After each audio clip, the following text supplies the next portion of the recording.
Saludos, amigos y amigas de La Respuesta. El umbral de este programa es pesaroso, porque pasamos por la pena de expresarle desde aquí La Respuesta, nuestro hondo pésame a Monseñor Freddy Bretón Martínez, arzobispo de la diócesis de Santiago, en ocasión de la sensible pérdida de su hermano Martín Domingo Bretón Martínez, quien fuera asesinado en la medianoche en las inmediaciones del Licey, al medio, hace algunos días.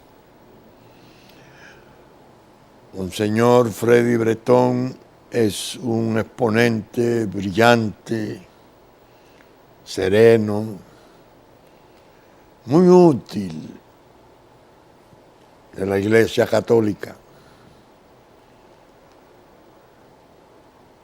Su voz se ha ido abriendo paso en el norte de la República especialmente, y sus posiciones, que yo he tenido la oportunidad de oírlas en su programa de televisión, son limpias, serenas, severas, y le ha dado voz a nuestra Iglesia Católica, voz alta. Me imagino el dolor que ha experimentado la familia toda con la muerte de Martín Domingo Bretón Martínez. Cuando vi la noticia y he seguido más o menos los pormenores de la investigación que está trascendiendo muy poco en la prensa, pensé en mi experiencia personal, y esto que voy a decir se lo dedico a la autoridad policial y al Ministerio Público que están trabajando en esa investigación. Martín Domingo Bretón Martínez no es un muerto cualquiera, es hermano de un arzobispo dominicano, prestigiosísimo, que está asumiendo posiciones limpias, serias, sobre el trastorno mayor de los ataques a nuestra soberanía y a la integridad territorial nuestra, que sobre el flagelo de la droga y su tráfico mantiene posiciones realmente sobresalientes. A la autoridad, más que a Monseñor, porque él tiene su dolor, pero está espiritualmente preparado para manejar ese trastorno terrible de la pérdida de un hermano por obra de un crimen atroz. A la autoridad les digo, a todas, Ministerio Público y Policía, los autores materiales del hecho pueden aparecer. La excusa para robarle un motor, pero esa puede no ser la verdad, o la verdad a medias. Hay o puede haber autores intelectuales. Alguien podría decirme, ¿y de dónde saca usted eso? Voy a mencionar 4 nombres 5 nombres como un homenaje sentido de mi familia, a sus familias. Alejandro Sánchez, Teniente Fuerza Aérea Dominicana Robinson Suárez Suárez, Sargento Mayor Fausto Encarnación Domínguez y Primer Teniente Alcibiades Valdés Sánchez, asesinados. Todos trabajaron en la seguridad mía y de mi familia, uno de ellos durante 27 años, los otros por años. El más reciente, el Teniente Suárez, que lo atacaron en la propia avenida Lincoln, a una esquina de llegar a la residencia de mi hijo Pelegrín, donde iba a prestar el servicio correspondiente. Al amanecer, todos, al ir a sus lugares de trabajo, todos, por banditas. El del Teniente Suárez fue ya más específico. Un escabo de policía, parece que estaba residiendo en Nueva York, vino, recibió encomienda y formó su grupo y allá se fue. 4 asesinatos. ¿Cuál es la mecánica del crimen organizado? Producir intimidaciones terribles en la periferia de los objetivos que tienen fundamentales a quienes necesitan callar o acobardar o retirar de sus posiciones de crítica y denuncia. No voy a hablar del portón de mi casa, de los 16 cartuchos de dinamita, el móvil donde estaba la fotografía del portón, el sometimiento judicial que evadieron enviarlo a fondo por terrorismo, porque mandó a decir que si lo mandaban por terrorismo, iba a decir quién había ordenado volar mi casa con 16 cartuchos de dinamita.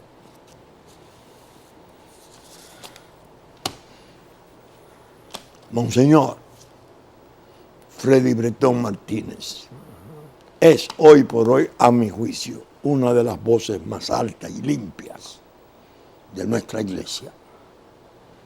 De algún modo hay que investigar quiénes pudieron estar detrás de la bandita, quiénes pudieron pagar a jóvenes sicarios para llevar el luto y la muerte a una familia honorable.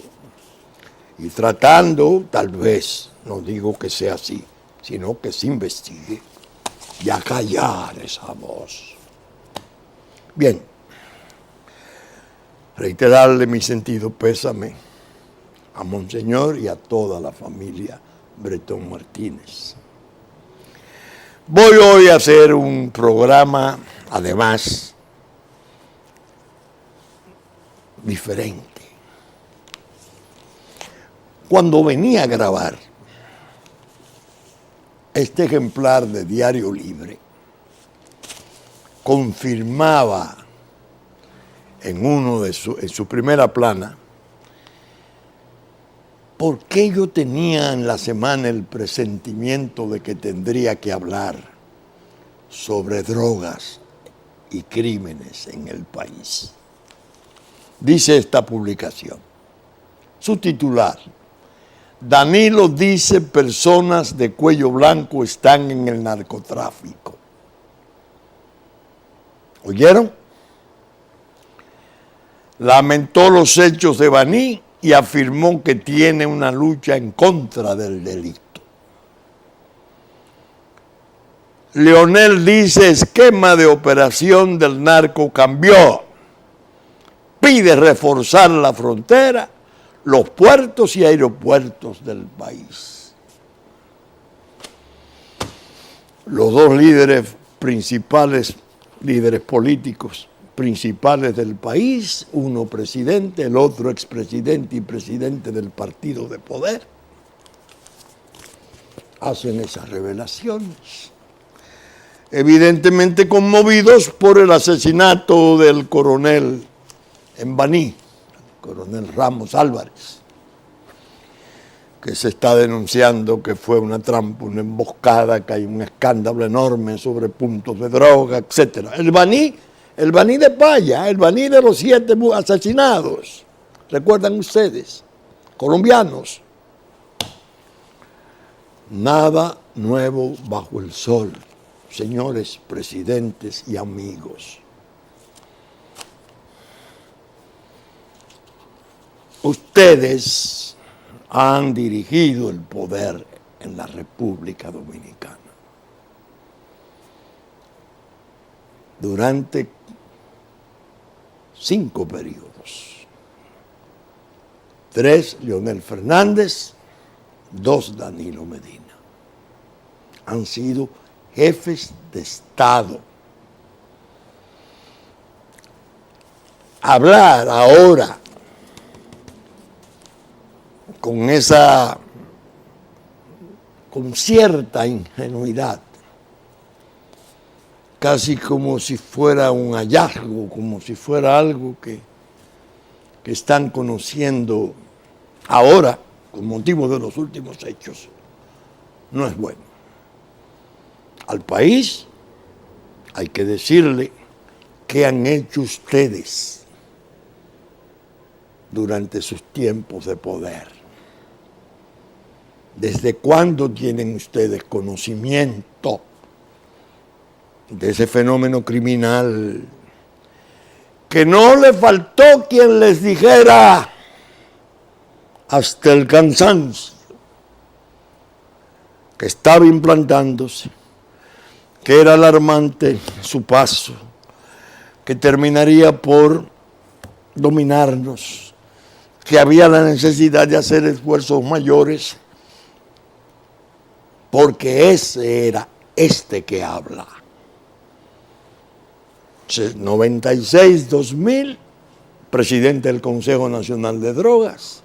2005-2012, asesor de políticas de droga del presidente Fernández. 2012-2015, asesor de políticas públicas antidroga de Danilo Medina. Vamos a hablarle al país hacia atrás, porque la situación es sumamente grave y cada día se agrava más. Y esas responsabilidades que se están aluvionando, que se están amontonando, finalmente van a caer sobre sus cabezas. Y es posible que el daño histórico que pueda realizar la percepción del público de que todo eso ha ocurrido y ustedes eran presidentes y tienen que exhibir el que hicieron, quiénes fueron los responsables de esto, muéstrenme cosas útiles que hicieran. Por eso tomé la decisión de hacer este programa especialísimo. Y voy a leer 3 cartas con sus fechas. Desde ahí voy a derivar hacia el presente. 20 de agosto de 1999, hace 20 años. El que tiene hoy 30 tenía 10. El que tiene hoy 20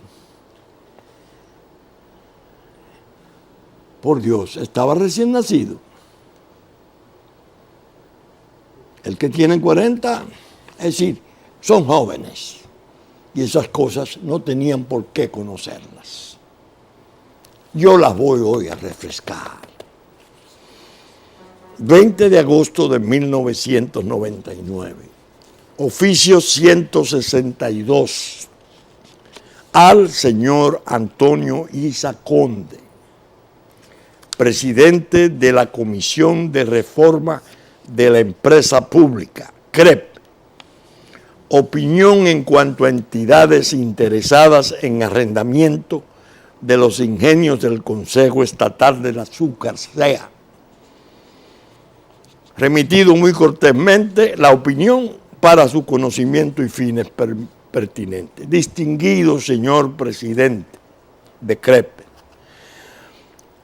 correspondiendo a la invitación que usted me formulara para hacer observaciones en relación a la subasta finalmente programada para el 9 de septiembre de 1999, en la que se conocerán las propuestas de arrendamiento de los ingenios propiedad del Consejo Estatal del Azúcar, cumplo en informarle que, después de haber gestionado y obtenido informes de inteligencia especializada, 2 de las empresas que figuran como proponentes estarían impedidas de participar en una experiencia como la programada.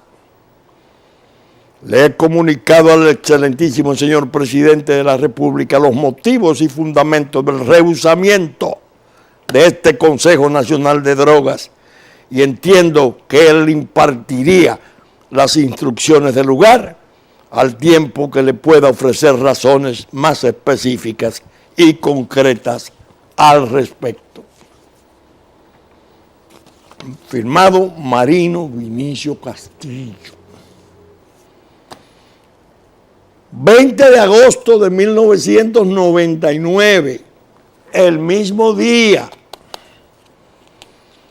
le escribo, doctor Leonel Fernández, presidente constitucional de la República, con el propósito de llevar a su elevado conocimiento el hecho de que nuestro mutuo amigo Antonio Isa Conde me escribió en su calidad de presidente de la Comisión para la Reforma de la Empresa Pública, en fecha reciente, participándome en la circunstancia de que estaba a punto de celebrarse la subasta en la que se conocerían las propuestas de arrendamiento de los ingenios propiedad del Consejo Estatal del Azúcar y que mucho estimaría que le hiciera llegar las observaciones que creyese pertinentes acerca de las empresas y personas que han venido figurando en las operaciones propuestas.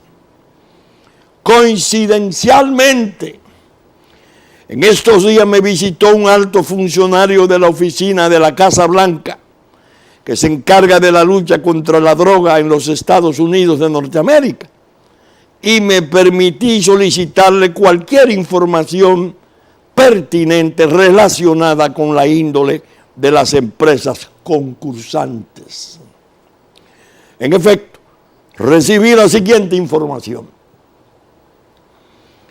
Azúcarmex, impulsaria azucarera del noroeste de México, apareció en el computador central de una banda de narcotraficantes mexicanos de gran calado como empresa en la cual el cartel tenía intereses no especificados. Y segundo, en cuanto a la propuesta de ingenios del Cauca, Incauca, de Cali, Colombia, la información de que los señores Rodrigo Lora Garcés, Carlos Ardila Lule y Carlos Alberto Beltrán Ardila, socios fundamentales de la empresa, han resultado como pertenecientes a estructuras vinculadas con el narcotráfico internacional. Prosigue la carta. Esas informaciones, señor presidente, vinieron a confirmar algunos de los presentimientos que tuviera desde el principio en cuanto a que la cuestión de la concesión de los ingenios azucareros venía a resultar la más complicada y peligrosa de todas las operaciones, en razón del control de vastas áreas del territorio nacional que vendrían a ser detentadas por capitales de mala índole. Más aún, llegué tan lejos en mis preocupaciones que me formulé la angustiante cuestión de saber si durante los 20 años de duración de los arrendamientos propuestos, la composición de un capital que pudiera reportarse en principio como sano, se podría mantener así todo el tiempo. Me dije, si los inversionistas de Cali resultaran intachables, ¿qué nos podría asegurar a nosotros que un mes después de cerrar una operación con ellos, la mafia colombiana no pudiera asumir el control del capital mediante la intimidación y el desastre con que vienen liquidando aquella bella nación hermana? Lo cierto es que los hallazgos de inteligencia internacional han sido los que les señalo más arriba, por lo que entiendo que no es posible que esas firmas puedan participar en la subasta de que se trata y de que la CREP debe recibir la información, así como las instituciones del lugar, para que organice una segregación de las mismas, de los procedimientos de subasta que han sido abiertos. Me he quedado pendiente de su llamada para tratarle otros aspectos, etcétera, etcétera. Firmado, Marino Vinicio Castillo, secretario de Estado y presidente del Consejo Nacional de Drogas. 20 de agosto del 90, en la misma fecha. Siguen el lío, que es pesado. 20 de agosto de 1999, la misma fecha en que le escribo al presidente de la República y en que le envío mi opinión al doctor Antonio Isaconde, a la CREP. La misma fecha. Oficio número 161-99. Señor Barry R. McCaffrey, director ONDCP, Washington, Distrito Capital, Estados Unidos, Norteamérica. Distinguido amigo, atiendan esta, que está pesada. En estos días he estado recordando cuanto tratáramos en la entrevista que sostuviéramos en Santiago de Chile en ocasión de la cumbre de presidentes.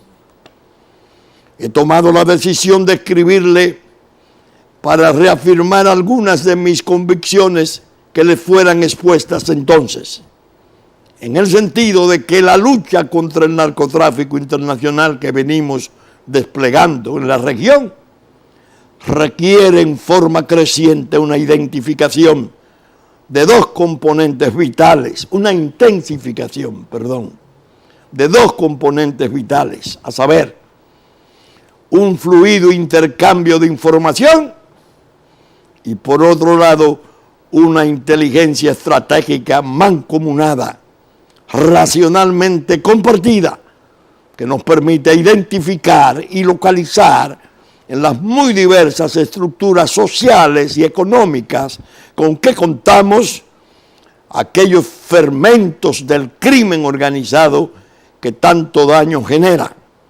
precisamente por la sofisticada disimulación de su presencia una vez resulte conveniente enfrentarla.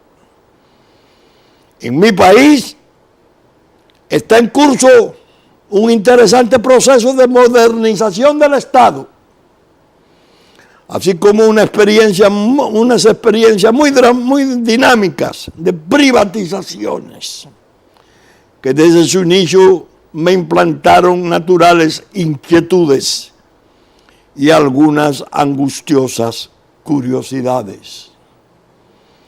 Tenía la convicción de que los capitales del crimen organizado no iban a incurrir en el inexplicable descuido de no buscar acceso a las operaciones puestas en práctica por el gobierno nuestro, al cual me honro en pertenecer.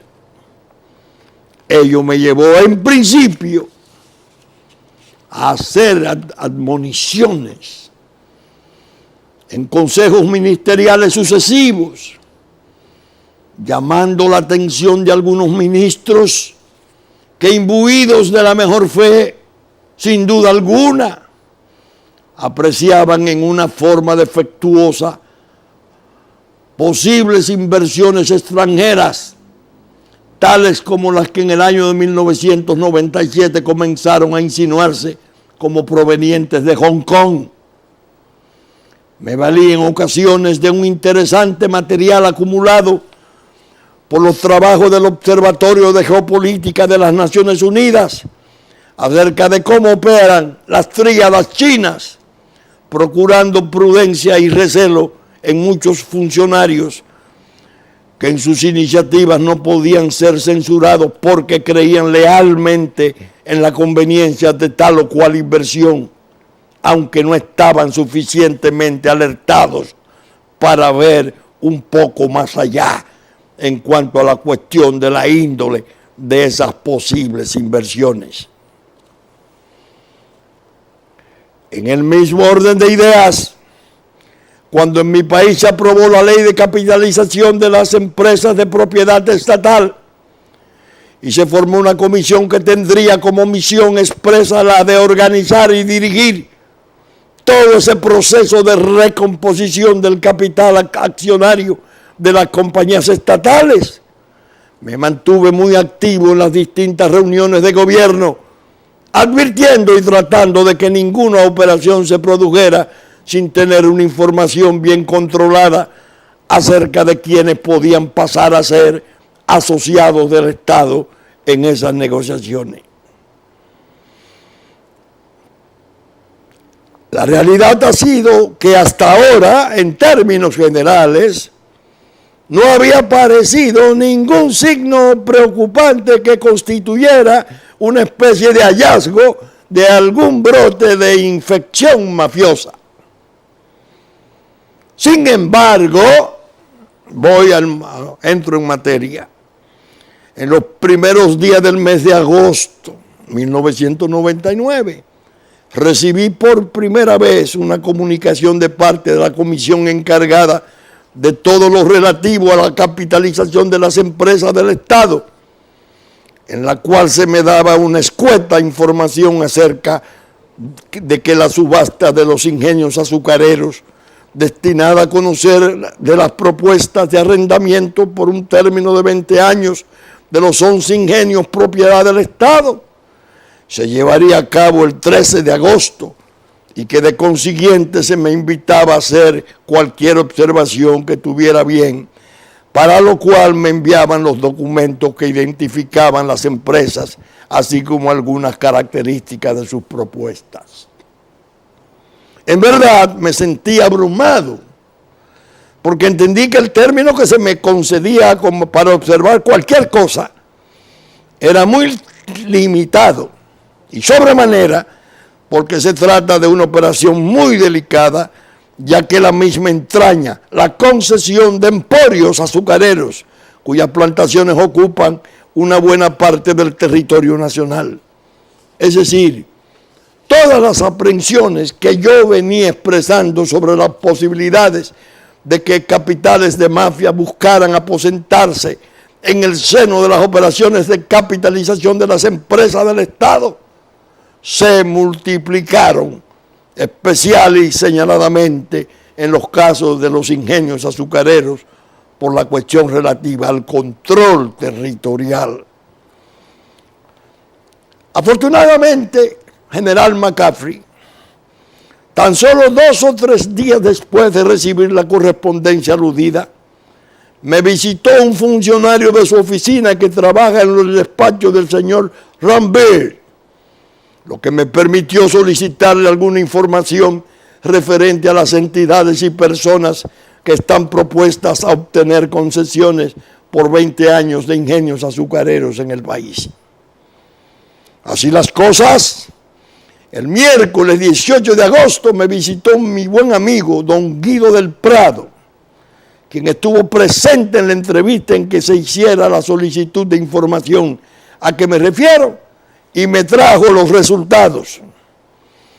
No sé si todos los resultados, pero sí algunos muy interesantes, como son el hecho de que Sugarmex, impulsaria azucarera del noroeste de México, apareció en el computador central de una importante banda de narcotraficantes mexicanos como empresa en la cual esos señores tenían intereses.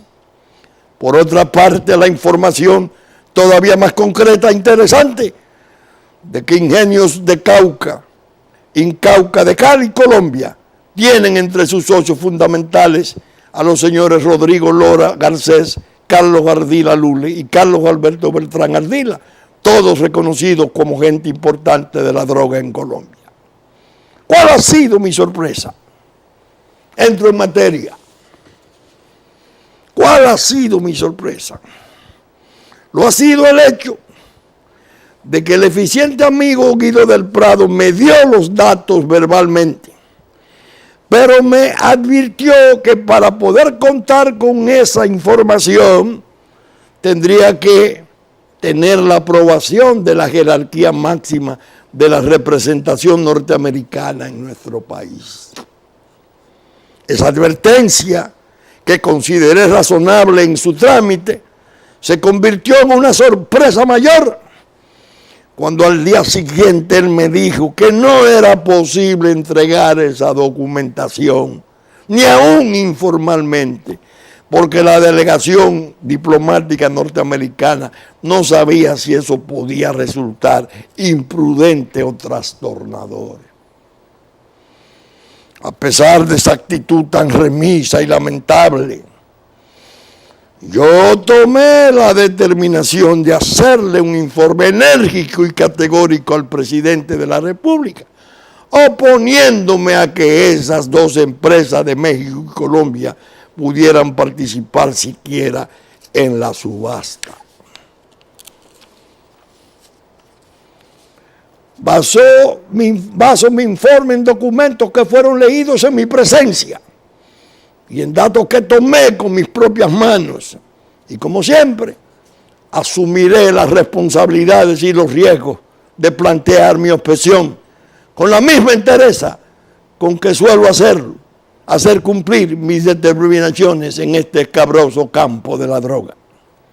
Ahora bien, lo cierto es que todo ello me ha llevado al convencimiento de escribirle a usted y de comentarle la ocurrencia, porque he quedado realmente impactado por la manera apocada y penosa en que los representantes de su gobierno aquí se han comportado frente a una situación que entraña tantos peligros, y cuando se le daba seguridades de que en todo caso la responsabilidad sería asumida por mí con todas sus consecuencias, sin la necesidad de mención expresa del apoyo logístico de inteligencia de Estados Unidos, a menos que no se hiciera indispensable en la hora de que surgiera la eventualidad de revelar que ciertamente hay acuerdos profundos y saludables entre Estados Unidos y República Dominicana, capaces de organizarse de tal modo que los capitales del crimen no puedan implantarse impunemente en una pequeña economía, con la agravante de pasar a detentar el dominio de vastas áreas territoriales de un país de tránsito de la droga. Le escribo en estos términos porque no deja de contrariarme la timidez o cualquier vacilación burocrática cuando en las cruciales circunstancias en que nos debatimos en la región se está requiriendo tanto arrojo y tanto compromiso para tratar de contener este alud de realidades que nos tritura. Yo he sido un convencido de que las preocupaciones de geopolítica y los entretenimientos a veces sórdidos y pueriles que se suscitan en el quehacer político de estos pueblos nuestros, muchas veces llegan a sus misiones diplomáticas a padecer de una miopía aterradora. Eso explica a veces la Panamá de Noriega, y las múltiples ocasiones en que gente con vinculaciones internas y estrechas con la droga pasen a ser haces y políticos en capacidad de gobernar estos pueblos. Lo peor, con el manifiesto beneplácito de muchos representantes diplomáticos de esa nación. Sin embargo, cuando el asunto se torna dramáticamente estratégico, como es el caso que estoy examinando, no hay manera de explicar las duplicidades y las formas dubitativas de asumir los procesos de contención del crimen organizado.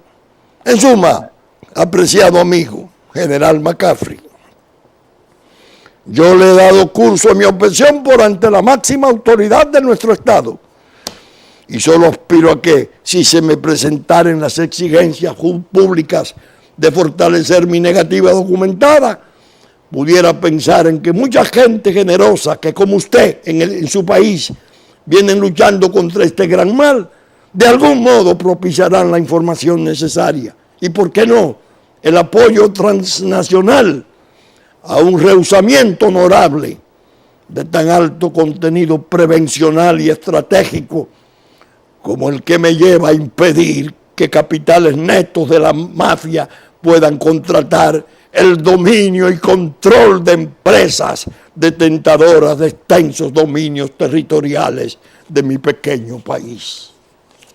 Marino Vinicio Castillo, presidente del Consejo Nacional de Drogas. Oiga, ¿por dónde andaba el asunto? Al presidente Fernández el 27 de agosto, 7 días después, le decía que había regresado de Europa a la tarde de ese viernes.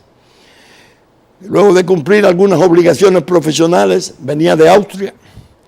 Según le informé el domingo parto hacia el Canadá a fin de asistir a la 5ª reunión del Grupo Intergubernamental de Trabajo que ha venido desarrollando el mecanismo de evaluación multilateral que fue ordenado por la Cumbre de Presidentes de Santiago de Chile. No he querido salir nuevamente sin reiterarle mi inquietud ante la posibilidad de que la subasta de arrendamiento del Consejo Estatal del Azúcar pueda participar 2 firmas, una de México y otra de Colombia, con vínculos y actos concretos con el dinero de la droga. Le escribo confiado en que no escapará a su firma, a su fina percepción, lo que podría implicar no solo para nuestro gobierno, sino para el pueblo dominicano en el futuro, el hecho de que capitales mafiosos pasaren a controlar áreas inmensas del territorio nacional. El asunto me ha impactado de tal modo que he llegado a entender como conveniente que usted proceda a suspender la totalidad de las operaciones de subasta del Consejo Estatal del Azúcar, pues en el caso mismo en que las compañías ofertantes han resultado inoperables por no tener antecedentes ni vínculos mafiosos, la realidad es que nada nos podría garantizar que la composición accionaria de los capitales de las mismas cambien a corto y mediano plazo, llevando a la triste realidad de que el dominio inminente de la gran parte del territorio nacional pase a ser controlado por capitales del narcotráfico internacional. He pensado que quizás usted podría hacer una proyección diferente, en el sentido de reservar para iniciativas social agrarias importantes el patrimonio inmobiliario del Consejo Estatal del Azúcar, aun cuando hubiera la necesidad de crear un estatuto de colonato más amplio, al tiempo que se organizaren las herencias de los ingenios en forma separada e individual, así como la participación de capitales y dentro de un esquema de cooperativas con los trabajadores.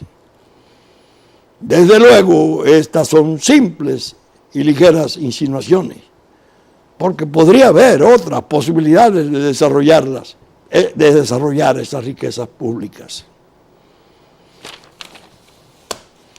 7 días después,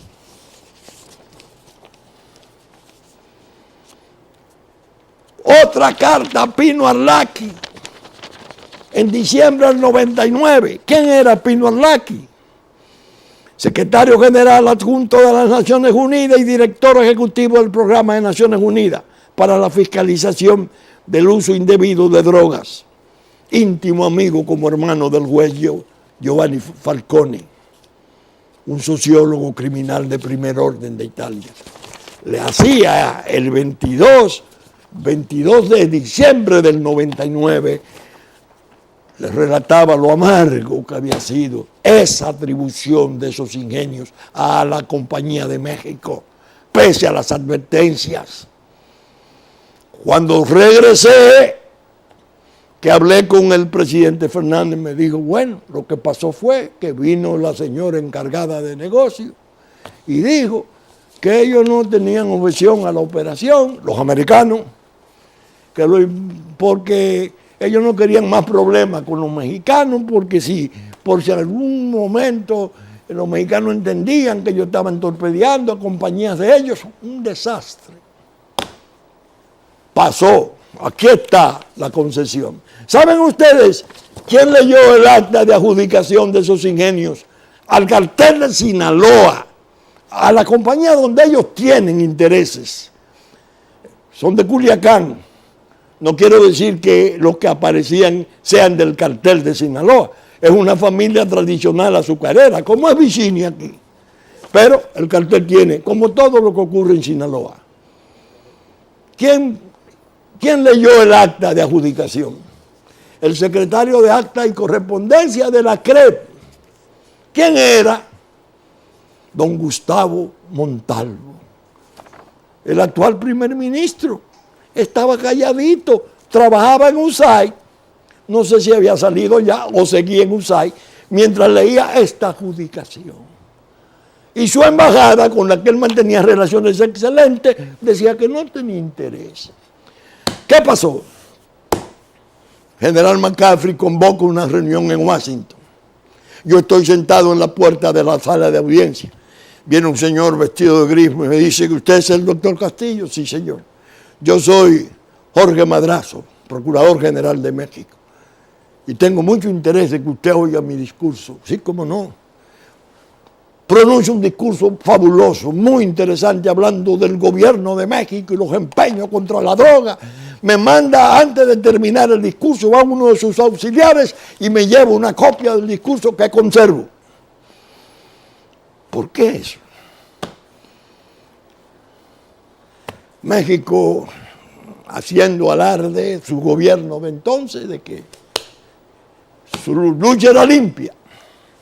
Vinieron los mexicanos, dieron $6 millones de avance, depredaron los 4 ingenios, porque en el fondo lo que buscaban eran las pistas de aterrizaje y los puertos de gran calado que pudieran hacer esos embarques. Al año y medio, ya en el 2000, en el gobierno de Mejía, se fueron. Hubo que devolverle esos $6 millones a los señores de La Vega y Chavarría, azucareros de tradición. Qué bien. ¿Y a quién se le entregaron? A 2 compadres y amigos del presidente Mejía, un señor Salcedo y un señor Paulino, sin subasta. Poco ha pasado. Entonces, estos señores, presidente y expresidente, que son mis amigos, yo les aconsejo, traten el tema con mayor rigor, no hagan declaraciones retóricas, hablen de su experiencia de poder y expliquen. Cuando el presidente Medina habla de que la criminalidad está aumentando por las repatriaciones de delincuentes, yo cuento que ese fiscal especial que está ahora tratando de investigar para derrocar al presidente Trump sobre supuestos nexos con Rusia, Robert Mueller, siendo jefe de FBI, yo almorcé con él y el presidente Fernández, el embajador Hertel.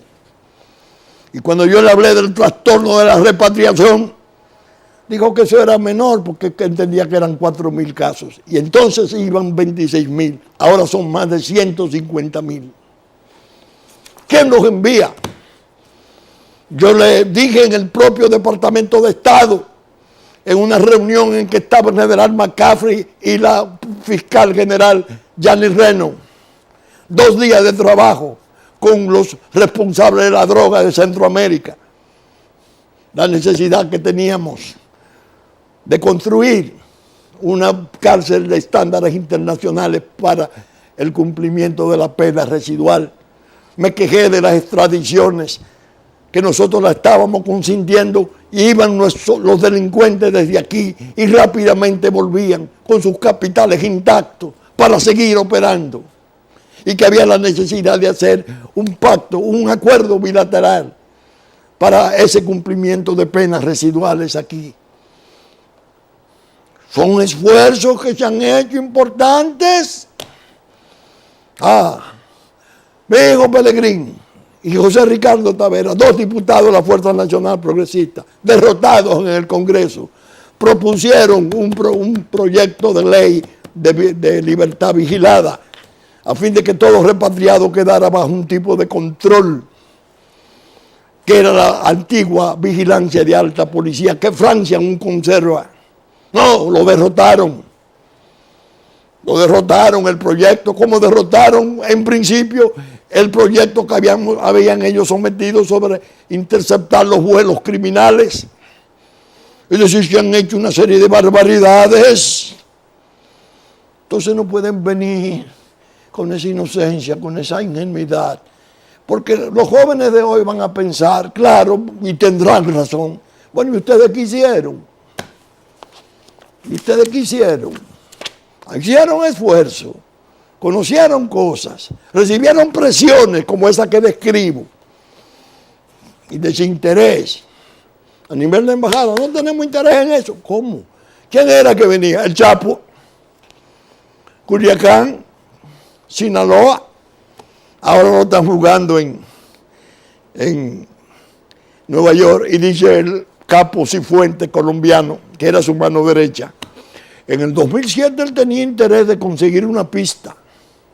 Algunos vienen y se me acercan, esa era la de Elias Piña, la de Quirino. Digo, no, esa la borró la Fuerza Aérea al otro día de entrar al poder Leonel Fernández. El 17 de agosto del 2004, esa pista fue cerrada por la Fuerza Aérea, que la había construido en el gobierno de Mejía. Los americanos pasaban el avión, un avión especial que tienen, no recuerdo su nombre, y del satélite tomaban las vistas de los vuelos interdiarios que se producían ahí, en el gobierno de Mejía. Entonces, esto es un tema para tratarlo con un tipo de energía, con un tipo de valor. No me vengan a hablar de que no se han hecho esfuerzos. Se han hecho esfuerzos importantes. Yo estoy preparando una carta para el presidente Donald Trump, personal mía, haciéndole la advertencia de que su muro, que él con su tenacidad parece que lo va a lograr, va a agravar las circunstancias en el Caribe. No va a terminar de hundir, porque el narco va a girar y multiplicará por 1000 sus operaciones. Y nosotros estamos cerca de Puerto Rico, y Puerto Rico será cartelizado. Que ya vimos cómo vinieron cientos de agentes de FBI a llevarse cientos de policías de Puerto Rico. No es sencillo lo que se está discutiendo. No es un juego de niños, ni una velada de hadas. Entonces, al pueblo hay que darle información en los niveles de sus líderes, cuanto lo hagan con mayor firmeza y citando situaciones. Al presidente Medina me aprobó, sí, estoy de acuerdo con la Jurisdicción Nacional Especial, hablé con Mariano Germán, preparé el proyecto y lo mandé. para crear la Jurisdicción Nacional Especial y juzgar los crímenes de droga de calado. No, y es más, le propuse una carta al presidente Medina, anúncialo el 27, era en febrero, en su discurso, que ese será un logro histórico. No. ¿Qué se opuso? El primer ministro, el secretario de acta de la CREP, que leyera la adjudicación de los ingenios a la compañía de la cual es copropietario el cartel de Sinaloa. El Chapo quería una pista, claro, había perdido la de los ingenios. Ahora, ¿por qué se fueron los mexicanos? Me imagino que McCaffrey y el procurador Madrazo, el del discurso en Washington, se combinaron para pedirle al gobierno que le exigiera a esa compañía mexicana que se retirara de la República Dominicana. ¿De quién fue el mérito?